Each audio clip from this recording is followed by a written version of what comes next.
Thank you. I'm going to talk about innovative approaches to the future management of heart failure with the full realization it's very difficult to predict the future. But I'm going to just at least raise with you some speculative issues as to how maybe the future may turn out. I'm also going to focus on heart failure with systolic dysfunction. I'm not going to address at all the entity of HFpEF.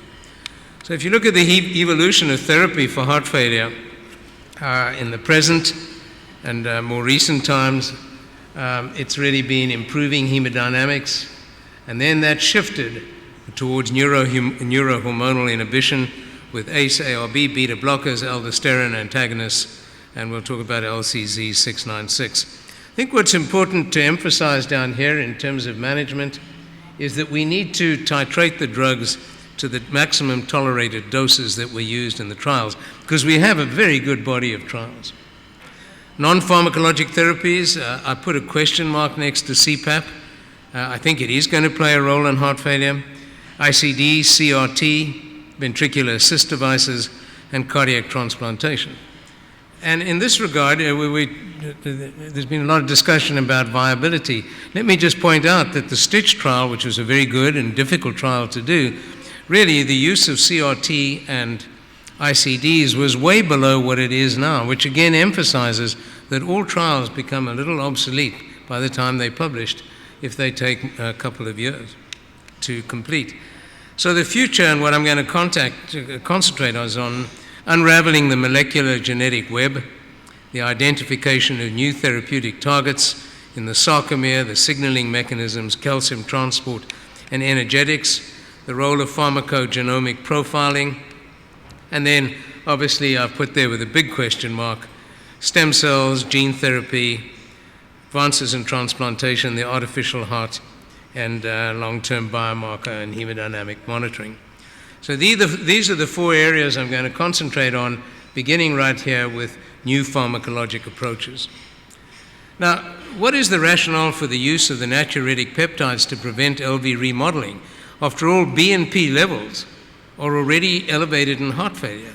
So why are we spending time and money on trying to raise the BNP levels further? And the reason is this, that cardiomyocytes secrete large but unprocessed amounts of the poorly active prohormones, pro-ANP and pro-BNP, or fragments of the biologically active BNP I32.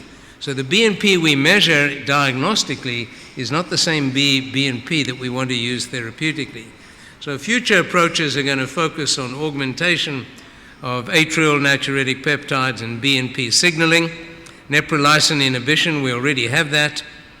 The application of synthetic modified natriuretic peptides is going on right now, a lot of that work at Mayo Clinic. And this is an interesting approach, stimulation of the cardiac convertase that locally activates the NP prohormones and converts them into biologically active hormones. Well, you all know about the angiotensin neprilysin inhibition trial. What is interesting is this accompanying article from Dr. Brownwald that points out how long it takes to get there. It's a really beautifully written article that begins with the identification of the ACE gene, and it took about another 30 years. And I'll close with my favorite topic, which is stem cells, and with a plea, be patient, people, be patient, it takes time. Now, the concept of pharmacogenomic profiling for drug therapy in the treatment of heart failure has been around for some time, and I think of it as somewhat of a promissory note, but it's evolving. This is a dynamic and progressive field, and I think the impact of genome-wide screening and GWAS studies on pharmacogenomics and heart failure therapies will probably become a substantial reality, but it's taken time. This is with us, and we will only see more developments, wireless PA hemodynamic monitoring in chronic CHF. This is one technique, the cardio-MEM system, and in this study, a huge difference in cumulative heart failure-related hospitalizations. It's interesting to me working in a CCU. One of the major problems in heart failure is the very, very high readmission rate. And yet we keep people in our ICU for a year waiting for transplantation. And they do well. They do well. Their weight goes up, we give them a little diuretic, we watch them carefully. There must be a way to do this as an outpatient with wireless technology. And there's a lesson there, because I think the readmission rate in the United States, 30 days, is somewhere around 30 to 40%. But these patients in the unit stay stable for a year. Why? Because we weigh them and we titrate our medications accordingly. So some wireless hemodynamic monitoring is just going to go from strength to strength. This article from Dr. Brownwald points out the complexity of the biomarker profiles.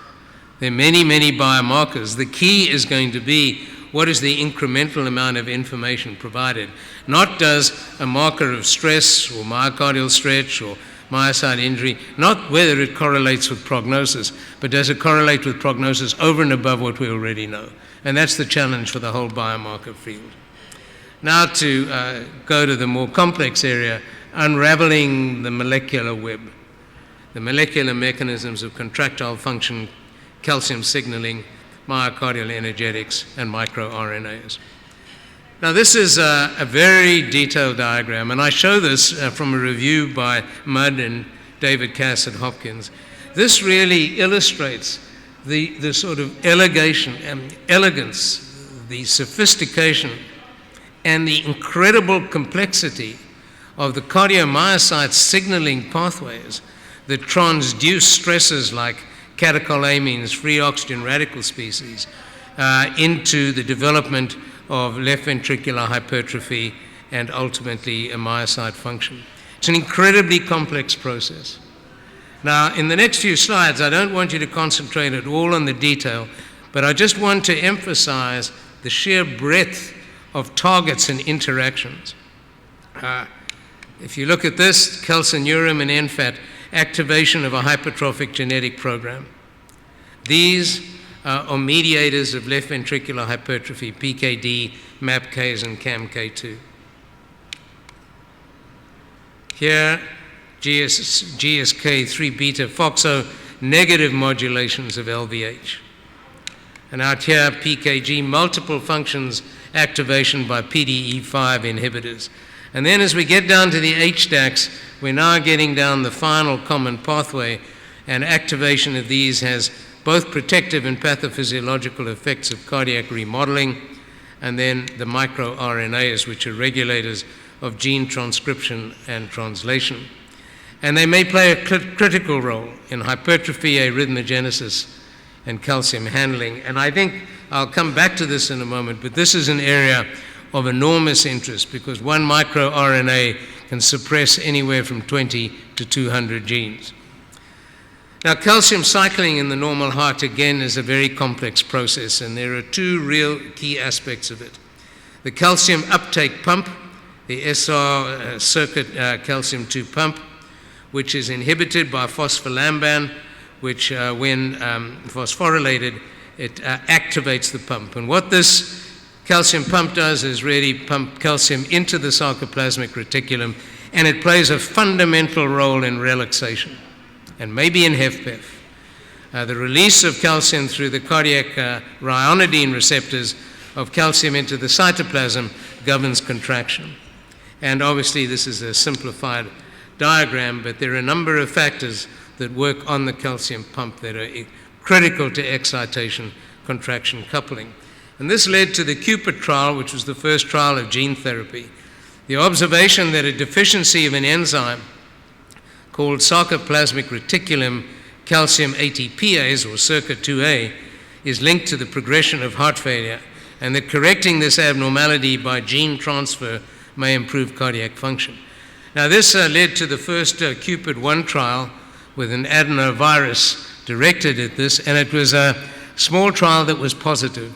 And then it led to the CUPID-2 trial, hasn't been published yet, but presented at ESC by Barry Greenberg, 250 patients with heart failure, primary events, recurrent events, and primary and secondary endpoints shown here.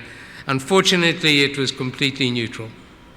Completely neutral. And does that mean Does that mean it's inadequate gene transfer?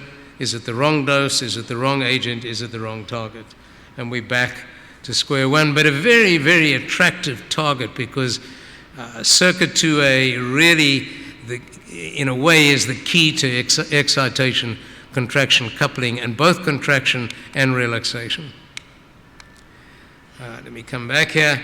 So microRNAs are non-coding RNAs. Each one can repress 20 to 200 genes. What I think is important is that they can be antagonized by molecules called antagomeres.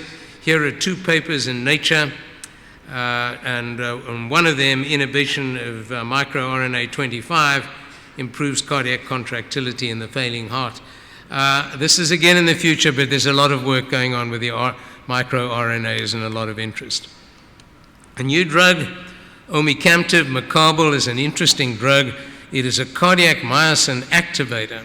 It's not an inotrope in the normal sense of the word. We learnt in the 1990s that inotropes kill people. They may improve ejection fraction, but they kill people through arrhythmias. This is not an inotrope. It prolongs systolic ejection time and function. Shown here in yellow is the drug. This is Cleland's trial published in The Lancet. And you see with administration of the drug, a large increase in systolic ejection time. The area in white is the administration of the drug, and you also see a large increase in stroke volume. I'm not sure why we haven't seen more of this. This is a positive trial in a small trial, an interesting drug, because it achieved all of this without changing the heart rate, and there was a reduction in LV end systolic volume and LV end diastolic volume. I'm not sure where we are with this. It was certainly a promising phase 1 trial. Now, this is really interesting work and emphasizes a number of points. First of all, I want to emphasize the difference between dilated cardiomyopathy and ischemic cardiomyopathy. Ischemic cardiomyopathy is characterized by scar and LV dysfunction. Dilated cardiomyopathy, a publication from my old university almost 20 years ago said, if you look at patients with dilated cardiomyopathy under the microscope, there's not much to see. A little edema, a little hypertrophy. With an MRI, very little scar tissue. And the point to be made is dilated cardiomyopathy is dysfunctioning myocardium. It's not scarred myocardium. It's a very different entity from ischemic cardiomyopathy. Now, the very first paper, I think, that drew attention to the genetics of dilated cardiomyopathy was from one of my colleagues at the Mayo Clinic, and it was an echo paper. But subsequently, Dr. Seidman's group have identified truncations of titin causing dilated cardiomyopathy. Now, this is very exciting for dilated cardiomyopathy, but there may be other implications of this. Robertson Ware at the Brompton in London recently showed that titin is the most common genetic cause of dilated cardiomyopathy in ambulant patients in the community. And the logical extension of this sort of work is what is the role of titin trications in cardiac remodeling? And this is from the classic diagram of Mark Pfeffer showing an acute myocardial infarction, infarct extension, remodeling, dilatation, and chronic heart failure. And perhaps polymorphisms of titin may be involved in this process. And of course, if it is, this is going to tell us a great deal about whether we can modify heart failure in its developing phase. I think very interesting potential work. Surgical therapies, revascularization for ischemic cardiomyopathy. It's logical. The Stitch trial was modestly positive. Viability testing remains under evaluation. I believe the viability sub-study, and I know Haron Bax agrees with me, really was not inconclusive. Revascularization plus the door procedure, surgical ventricular reconstruction, was of no benefit in the Stitch trial, but it still may be beneficial in those patients with classic LV aneurysms, which we don't see in the United States anymore with reperfusion. What about mitral valve repair with or without the core cap device shown here? The work from Michigan really has shown no mortality benefit from mitral valve repair in dilated cardiomyopathy.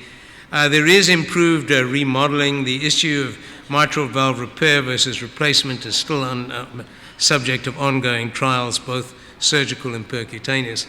But my own opinion is, for what it's worth, and maybe Dr. Taggart will comment, surgery is most effective when it's directed at the cause of the problem and not the consequence. And functional mitral regurgitation is the consequence of ventricular dilatation. It's not the cause. But we'll get an answer to whether this is a useful approach from the ongoing COAP trial of MitraClip for functional mitral regurgitation. It may help symptomatically, but it won't change the disease. Destination in bridge therapies, I'll say something about this in the next slide. Ongoing evaluation and miniaturization likely to be employed earlier in heart failure. And cardiac transplantation. Limited donor supply, huge problem in the States. Xenotransplantation, ongoing animal investigation. The great late Norman Shumway, the cardiac surgeon from Stanford, said, xenotransplantation is the future and always will be. And I think he's right. I just don't see that, at least in our lifetimes, as being a solution. LVADs of today are much improved, but many problems still exist. What we are going to see in the future, smaller pumps, lower mortality, many LVADs that provide partial support and used in ambulatory heart failure will be more widely used. I think it's just fairly soon before many LVADs will be implanted in a cath lab or as part of a hybrid procedure, and then electrical transcutaneous stimulation to eliminate the need for a percutaneous driveline. LV assist devices, we use them as destination therapy, as a bridge to transplantation, but this is what's really interesting, the bridge to recovery from a scientific standpoint.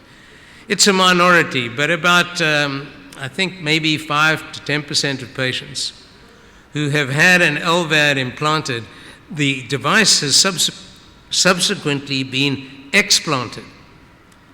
It's all been in patients with dilated cardiomyopathy and not ischemic cardiomyopathy. But it's been explanted, and these patients appear to have improved at least for a certain period of time. And why I think this is so fascinating is really we need to understand, again, the mechanics of the cellular, structural, and functional recovery, the predictors. How can we augment this? What are the molecular mechanisms? Who are these people that improve? And why does unloading result in whatever genetic upregulation there is that they can improve? So other than that this is an interesting clinical phenomenon, it's a wonderful animal or human model for scientific exploration. Perhaps the end-stage failing heart is not so end-stage after all, at least in some patients. This is another one of many concepts that are being proposed at the moment, is whether you can restore the shape of the LV by, in this case, Algicil is an interesting observation. And this study presented by Doug Mann, small but statistically significant improvements in functional capacity and heart failure symptoms at 12 months by placement of an alginate hydrogel, which stiffens the heart and prevents remodeling. And there are a number of mechanisms and devices that are currently under evaluation.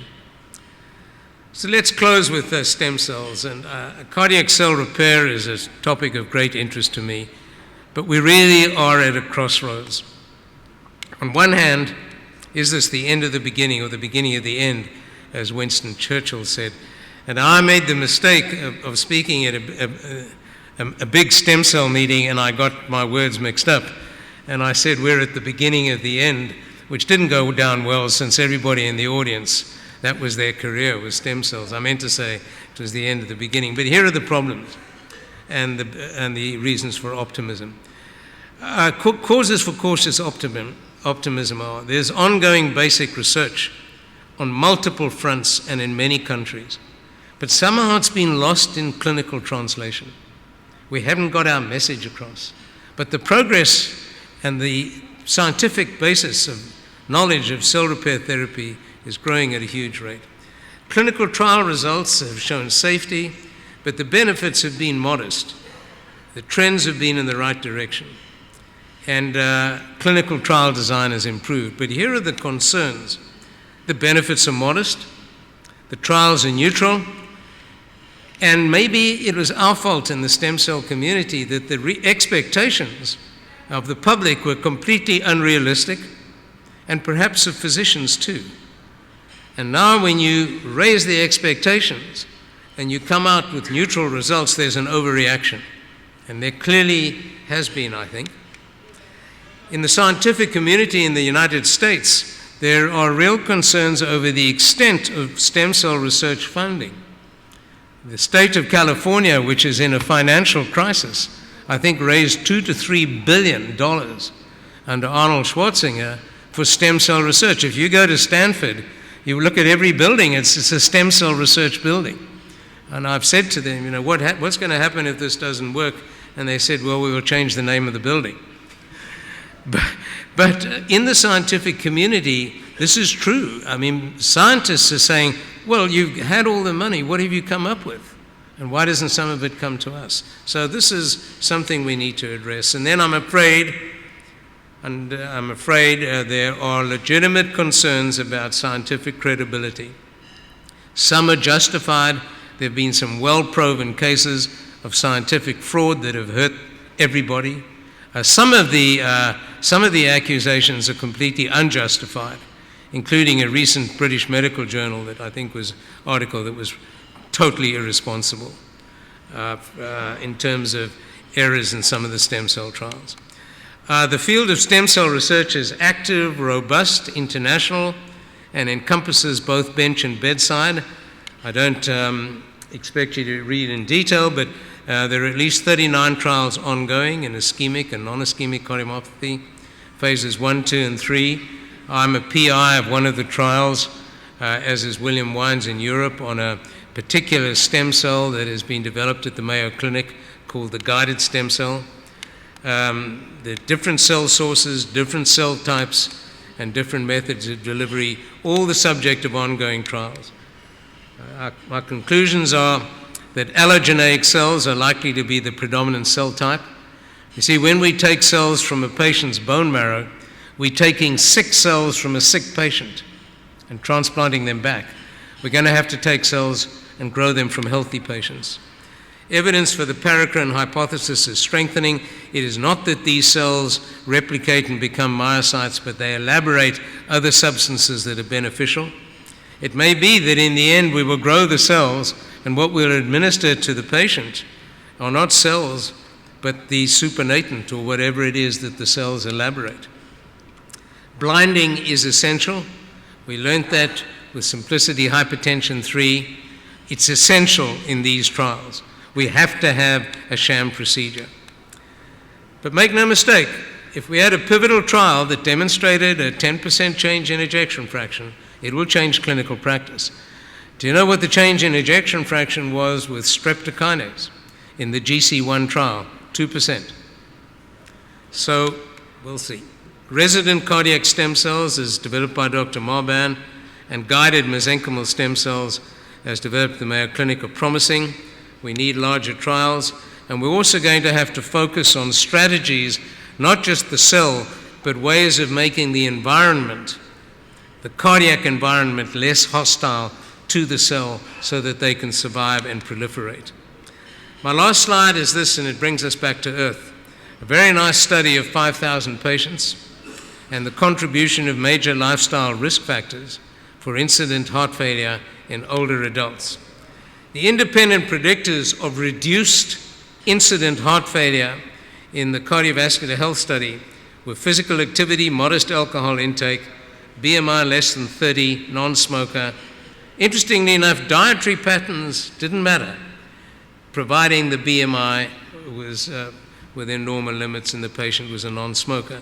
And shown here are the number of lifestyle risk factors and the number and the percentage of participants and the number of lifestyle risk factors that were modified. And what you can see is a very, very striking reduction in the incidence of heart failure according to the number of risk factors that have been modified. So that brings me back to really what Dr. Ferrari said, prevention is the key. One of our great presidents, it is common sense to make a method and try it. If it fails, admit it frankly and try another, but above all, try something. And I think we're in a very active and interesting field, but there will be many disappointments down the road, and we have to be patient. Thank you for your attention.